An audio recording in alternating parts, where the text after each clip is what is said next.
Hey, top dog, that's me. Yeah, that's me. Yeah, step through the door and the whole room know me. Yeah, they know me. Yeah, big boss, Yamamoto, triple OG. Yeah, Von Kite, then I'm heating up the whole scene. Hey, heat it up, heat it up, heat it up, heat it up. I make it hot, I make it hot, heat it up, heat it up, heat it up, heat it up. I sit at the top, I sit at the top. Look, he think he demon in the flesh, he ain't seasoned, it ain't even. I don't see him as a threat. When I see him, let that burner talk. Don't even leave a speck or disrespect. He too easy, I don't even break a sweat. If you slide, better do it right, or you end up dead. You and I, if that's verified, then you get checked. Good evening, YouTube. I am your host, the King Shadow. Welcome back to another No Scoops Reactions Hot Bar. So this hard bar, it's gonna throw a lot of facts at you. Okay, I'm gonna try to break them down in between the cuts. All right. So please do like and subscribe, share me out. Let's get into it. The hardest knock at my door, and the first thing I do is grab something for protection because don't nobody be knocking at my door at 8 o'clock. So I don't answer. I look through the peephole. I can't tell who it is.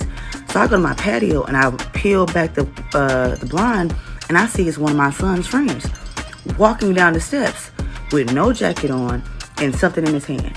So I go to the door and I yell out his name, and I say, "Hey, what are you doing outside? Like, it's late. Like, you should be in the house." He runs up the steps and just grabs me and said, "Miss Daisy, can I please stay here?" And I said, "Well, what's going on?" So I pull him in the house because, again, he don't have no jacket. He got the clothes on his back. He got his phone in his hand and his charger. That is it. So as he's explaining it to me, apparently the mom has gotten into an argument with the dad. And the mom has kicked this boy out.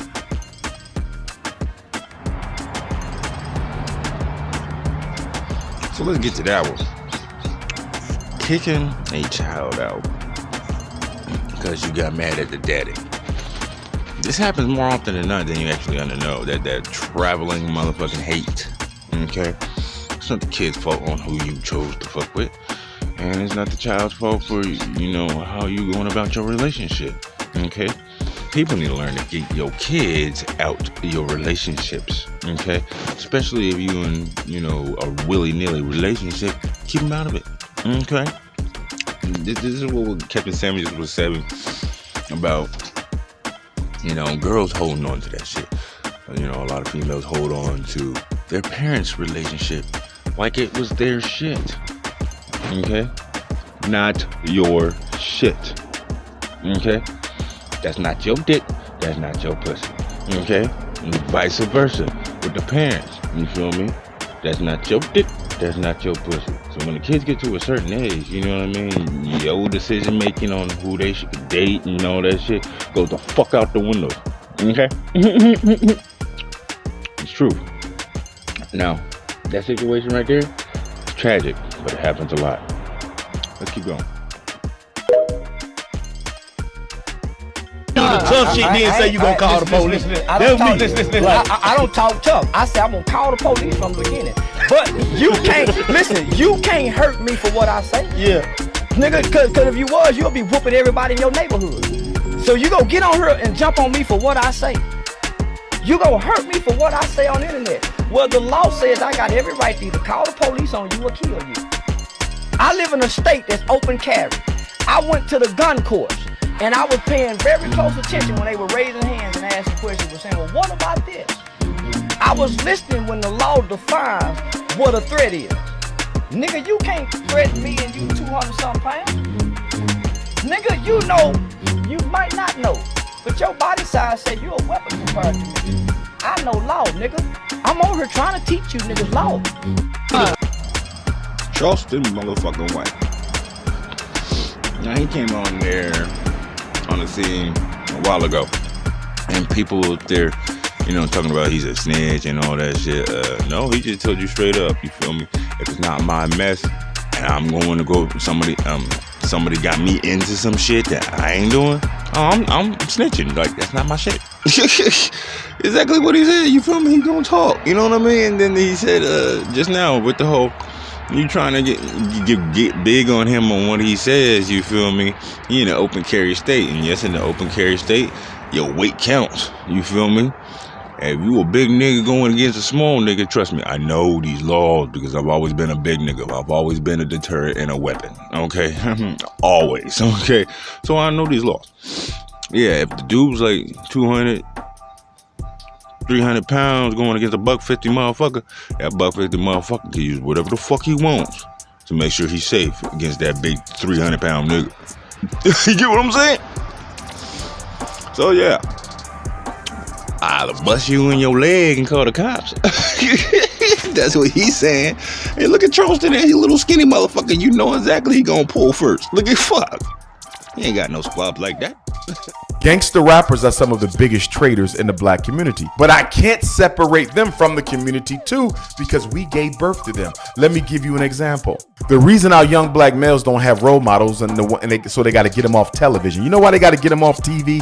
The rapper is not the role model. The basketball player, the football player would not be the role model if the black professional did not abandon the inner city. The only reason why your son got to snatch Lil Wayne and Lil Durk and LeBron off TV is because he don't see you in his community. 75 years ago, the dentist, the lawyer, the engineer, the author, the scholar, no matter how much money he made, no matter how many degrees he had, he still had to live in the ghetto because there was no integration yet. They lived right with us. So we still had identity. We still had unity because the millionaire was right across the street from the person on public assistance. But after integration came, it destroyed that and it stratified the oppression you see. And so once adult black male had the opportunity to escape the ghetto, we gangster rappers are. Dr. Umar Johnson talk a lot of shit. He's partially right on that notion, but he's also wrong on that notion because yes, have you been to some of the ghettos? Literally, it's a road away from where the rich folk lives, where those lawyers and engineers and shit, and even some of the engineers live in the ghetto. Okay, it's not like our money went away from the hood. No, it's just the brainwashing that perpetuates what they think they want you at. Now, yeah, the TV, where that partial shit is, yeah, the TV, big fucking motivator for a lot of motherfuckers, okay? TV is very big motivator, okay? But doesn't mean they didn't have contact with the engineer. It doesn't mean they didn't have contact with the teacher or the professor, black professor, you feel me? It doesn't mean they didn't have contact with the fucking black millionaire, businessmen, doctors. It doesn't mean they didn't have contact with people. What? The influence to do the other, the glorifying of the other. You feel me? Doctors ain't going out there, throwing their money around on bitches and popping bottles. No, I got me a woman at home. I got me a side chick, and I got millions to spend. Why am I going to spend it on random ass that I don't give a fuck about and I can barely touch? See, smart people move smart ways. Okay? So when they see that glorified shit on TV, that's just helping them fuck off their money and stay poor. That's the brainwashing. So that's why I said he's partially right, but doesn't mean we still don't see them. It doesn't mean we don't got our identity. We just don't know how to keep it together though, because the brainwashing. Let's keep going. God damn. Literally.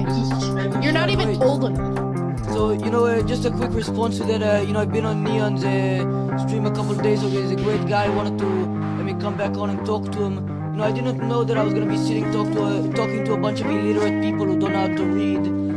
But, You're literally 15. What do you know? You know how to read? Yes, I do know how to read. Name 10 books. Are you serious? Yes, 100%. Name 10 books. Well, I read Game of Thrones. I'm obsessed with, the Twilight series. Game of Thrones, the series? What's the book? It's not called Game of Thrones. What did you just say before? Just trying to come up with a bunch of nonsense and she can't name any actual books. Bro, shut up, kid.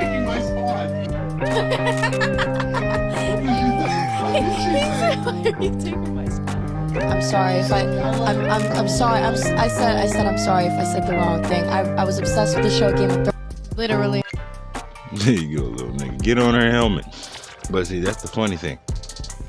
Little 15-year-old dude, and he has like, I think this little nigga, he has a couple businesses and stuff like that there. He's 15. Smart kid, okay? Now, she got super fucking pissed at him when he said, name me 10 books. And the first thing she goes for is Game of Thrones. Bitch! You mean you watched the show, you didn't read no book? Okay? No, because that's not what his name. Okay? Now, if you went and said that Lord of the Rings, that was actually the name of the books. Okay? You know, Harry Potter. You know what I mean? There's a lot more out there, you feel me, that you could have named off series that's actually named from the book. Okay? But no, you want to Game of Thrones because I was such a bunch of... Yeah, you watched it, you did not read it, you dumb bitch. That's what he's getting at, you feel me? And it's true, a lot of people don't read like that, so they don't, you know, engage their mind as much as they should. Okay? Reading is fundamental. Mathematics and arithmetic. Get a brain, woman. 15-year-old just stumped your ass. Fuck being smarter than a 5-year-old, you feel me? This 15-year-old just stumped the shit out of her ass, got her pissed. I think I had a little bit of that poor white anger. You know, nobody gives a fuck about poor white people in America, it seems like, you know, except for poor white people. You know, I grew up around some fucking real crazy poor white people. They had a dude in our town, no arms, used to fucking fight everybody. The whole family was fucking... He could choke you out. Psychos, bro. Brother had sharpened half of his teeth on one side of his mouth, dude. These people would fuck you up. One of the kids was in a wheelchair. They never taught him to walk, I think. I don't even think he was crippled. They just never taught him to walk. And so the other brother would carry him on his back everywhere. Like a backpack, dude. And didn't even give a fuck. And they used to put a board over the sink at night, and one of them would sleep over the sinks. They had 11 children. I mean, the house, no joke, was just two of these studios. You know, and they had 11 kids in there. But yeah, it's like I grew up in that type of environment where it's just like, I don't know, you don't feel like anybody gives a fuck about you. So I think it took a long time for some of that to get out of my system. I still feel it when I go around like really rich people who think that they know everything. Man, that stuff makes me mad, dude. Where does he live at? The Hills Have Eyes or something? What the fuck? Where did he grow up at? Like, goddamn. I can understand where you're coming from, dude, but...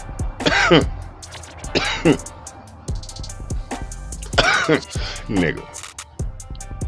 Okay. I'm going to have to say it like that. Nigga. Any poor people. It doesn't matter what color you are. Any poor people. Feels the same fucking way. So just putting white in front of no. It's just poor and angry. Okay? Especially when the world keeps kicking you in your dick. You know what I mean? Poor and angry. And then the thing is, though, it's a growing population now. Okay? It's a very bad situation we have around the world where just people can't afford to live. They keep raising shit but making more homes. Raising shit but making more homes. You feel me? Now we got bum villas all over the place. Soon we're gonna have to give them their own community. You feel me? With extra rights for the bum villas. You feel me? The bum village. So I'm gonna stop it here. Make it a short one, okay? But please do like and subscribe. I hope you like this hot bar. You know, some facts, factorial shit that I done toss your way. Okay. And I'll catch you later days. Hey, top dog, that's me. Yeah, that's me. Yeah, step through the door and the whole room know me. Yeah, big boss, Yamamoto, triple OG. Yeah, Von Kite, then I'm heating up the whole scene. Hey, heat it up. I make it high.